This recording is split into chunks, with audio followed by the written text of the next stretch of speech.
না বা আমি দাঁড়িয়ে মিয়া বিয়ে হবো না। বাজান আসতে কর, কি কইস? আচ্ছা বিয়াই, তাহলে আমরা কথাবার্তা এখন আগে। হ্যাঁ কাকা ঠিকই কইছে, শুভ কামে দেরি করতে নাই। তাহলে তামিম মিয়া কথাবার্তা শুরু করেন। হ্যাঁ বিআই সাহেব, আপনার কাছে যদি কোনো দেনা পানা থাকে তাহলে কোন। আরে বিয়াই সাহেব, দেনা পানা ওটা পরের বিষয়, আমরা কি মিয়া কিছু জিজ্ঞাসাবাদ করি। আমার আগে ছেলেকে কিছু জিজ্ঞাসাবাদ করার আছে। ওরে বাবা, এটা মিয়া না পারমাণিক বোমারে। মিয়া হয়া ছেলে জিজ্ঞেস করবার চাই, ইয়া যদি আমার বাড়িতে নেই রে আল্লাহ, আর যদি বাস্ট হয় আমিও শেষ, আমার সাওয়ালও শেষ।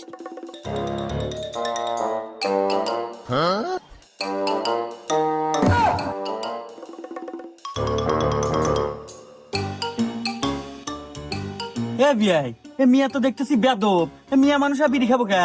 আপনাকে আসলে কোনো জ্ঞান বুদ্ধি নাই। ডিজিটাল মিয়া, ছেলেদের সাথে সবসময় ওটা বসা। সিগারেট তো সাধারণ বিষয়, আপনাদের সামনে গাঁজা দেয় না।